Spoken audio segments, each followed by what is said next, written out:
The Lion, the Witch, and the Wardrobe. Chapter 17. The Hunting of the White Stag. The battle was all over a few minutes after their arrival. Most of the enemy had been killed in the first charge of Aslan and his companions.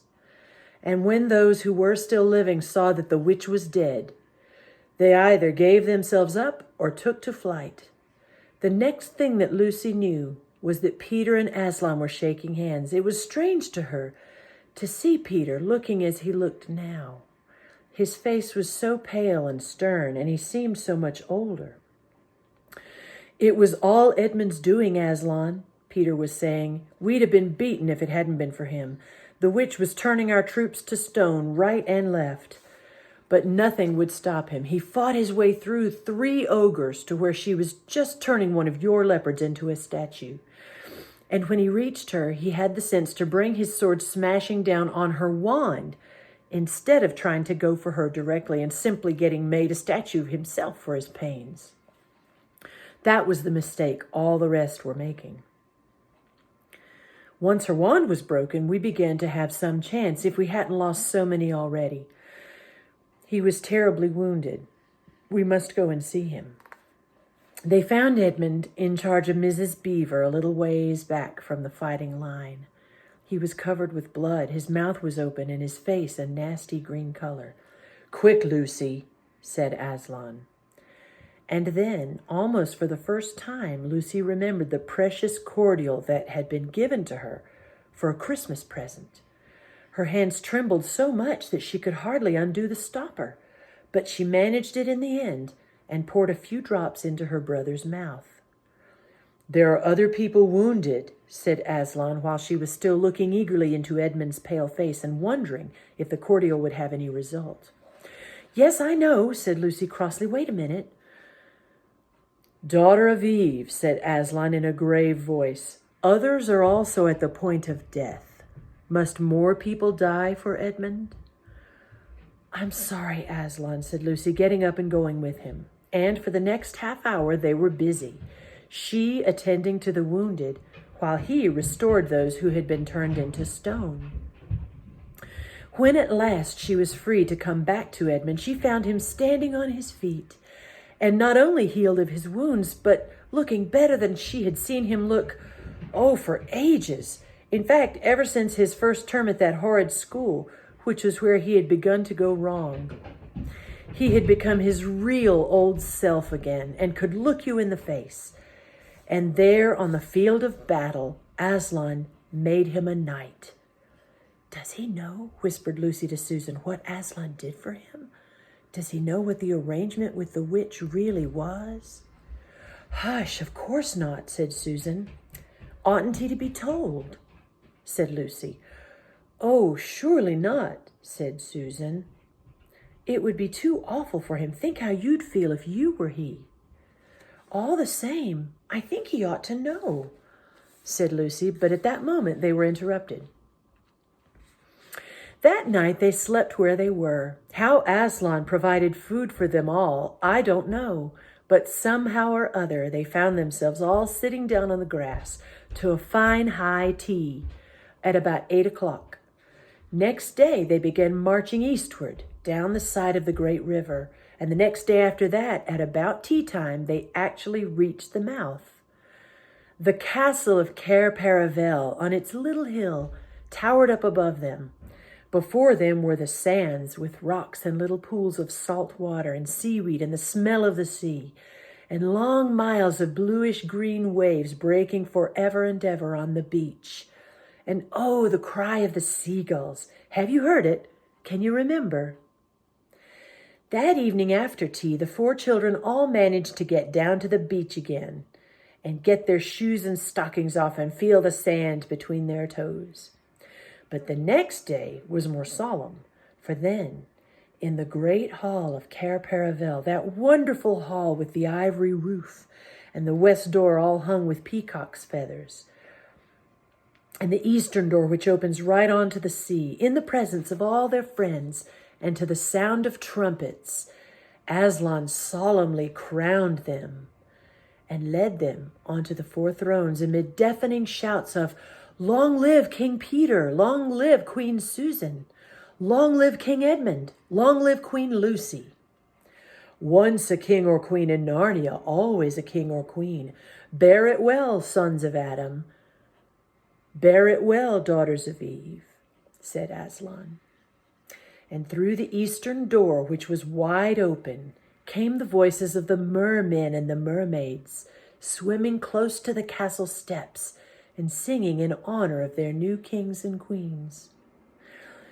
So the children sat in their thrones, and scepters were put into their hands, and they gave rewards and honors to all their friends, to Tumnus the fawn, and to the beavers, and to giant Rumblebuffin, to the leopards, and the good centaurs, and the good dwarfs, and to the lion. And that night there was a great feast in Cair Paravel, and revelry and dancing, and gold flashed, and wine flowed, and answering to the music inside. But stranger, sweeter, and more piercing came the music of the sea people. But amidst all these rejoicings, Aslan himself quietly slipped away. And when the kings and queens noticed that he wasn't there, they said nothing about it. For Mr. Beaver had warned them. "He'll be coming and going," he had said. "One day you'll see him, and another you won't. He doesn't like being tied down, and of course he has other countries to attend to. It's quite all right. He'll often drop in. Only you mustn't press him. He's wild, you know, not like a tame lion." And now you see this story is nearly, but not quite, at an end. These 2 kings and 2 queens governed Narnia well and long, and happy was their reign. At first, much of their time was spent in seeking out the remnants of the White Witch's army and destroying them. And indeed, for a long time there would be news of evil things lurking in the wilder parts of the forest. A haunting here and a killing there, a glimpse of a werewolf one month and a rumor of a hag the next.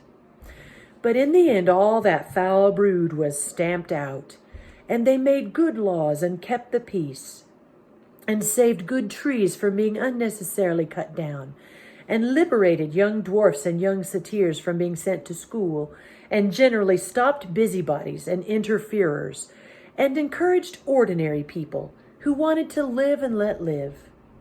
And they drove back the fierce giants, quite different from giant Rumblebuffin, on the north of Narnia, when these ventured across the frontier. And they entered into friendships and alliances with countries beyond the sea, and paid them visits of state, and received visits of state from them. And they themselves grew and changed as the years passed over them. And Peter became a tall and deep-chested man, and a great warrior, and he was called King Peter the Magnificent. And Susan grew into a tall and gracious woman with black hair that fell almost to her feet, and the kings of the countries beyond the sea began to send ambassadors asking for her hand in marriage, and she was called Queen Susan the Gentle. Edmund was a graver and quieter man than Peter, and great in counsel and judgment. He was called King Edmund the Just. But as for Lucy, she was always gay and golden-haired, and all princes in those parts desired her to be their queen, and her own people called her Queen Lucy the Valiant. So they lived in great joy, and if ever they remembered their life in this world, it was only as one remembers a dream.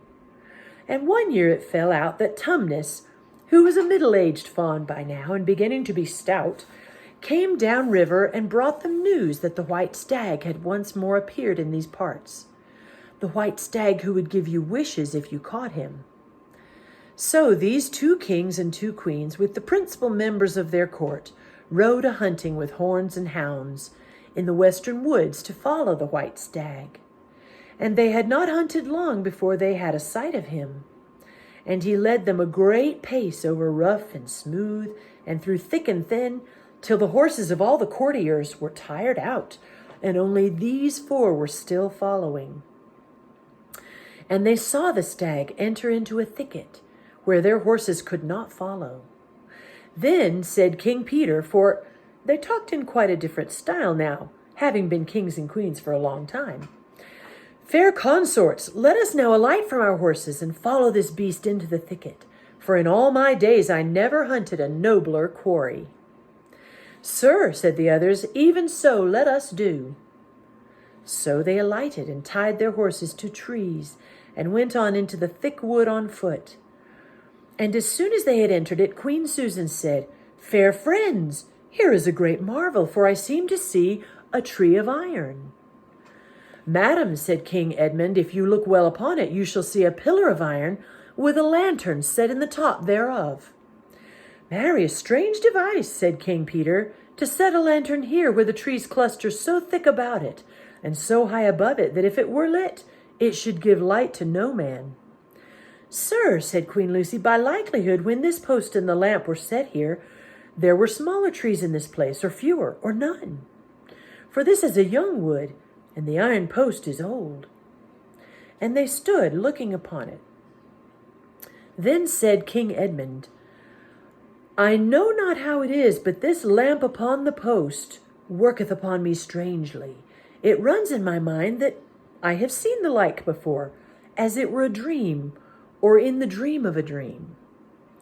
Sir, answered they all, it is even so with us. And more, said Queen Lucy, for it will not go out of my mind that if we pass this post with the lantern, either we shall find strange adventures, or else some great change to our fortunes. Madam, said King Edmund, the like foreboding stirreth in my heart also. And in mine, fair brother, said King Peter, and in mine too, said Queen Susan, wherefore by my counsel we shall lightly return to our horses and follow this white stag no further. Madam, said King Peter, therein I pray thee to have me excused. For never since we four were kings and queens in Narnia have we set our hands to any high matter, as battles, quests, feats of arms, acts of justice, and the like, and then given over. But always what we have taken in hand, that same we have achieved. Sister, said Queen Lucy, my royal brother speaks rightly, and it seems to me that we should be shamed if for any fearing or foreboding we turn back from following so noble a beast as we now have in chase. And so say I, said King Edmund, and I have such desire to find the signification of this thing, that I would not by my goodwill turn back for the richest jewel in all Narnia and the islands. Then, in the name of Aslan, said Queen Susan, if all ye would have it so, let us go on, and take the adventure that shall fall to us. So these kings and queens entered the thicket, and before they had gone a score of paces, they all remembered that the thing they had seen was called a lamp-post, and before they had gone 20 more paces, they noticed that they were making their way not through branches, but through coats. And the next moment, they all came tumbling out of a wardrobe door into the empty room, and they were no longer kings and queens in their hunting array, but just Peter, Susan, Edmund, and Lucy in their old clothes. It was the same day and the same hour of the day on which they had all gone into the wardrobe to hide. Mrs. Macready and the visitors were still talking in the passage, but luckily they never came into the empty room, and so the children weren't caught.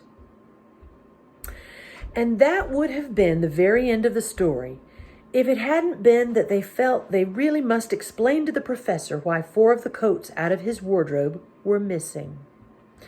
And the professor, who was a very remarkable man, didn't tell them not to be silly or not to tell lies, but believed the whole story. No, he said, I don't think it will be any good trying to go back through that wardrobe door to get the coats. You won't get into Narnia again by that route. Nor would the coats be much use to you by now if you did. Eh, what's that? Yes, of course you'll get back to Narnia again someday. Once a king in Narnia, always a king in Narnia. But don't go trying to use the same route twice. Indeed, don't try to get there at all. It'll happen when you're not looking for it. And don't talk too much about it, even amongst yourselves. And don't mention it to anyone else, unless you find they've had adventures of the same sort themselves. What's that? How will you know? Oh, you'll know all right. Odd things they say. Even their looks will let the secret out. Keep your eyes open. Bless me, what do they teach in these schools? And that is the very end of the adventures of the wardrobe. But if the professor was right, it was only the beginning of the adventures in Narnia. The end.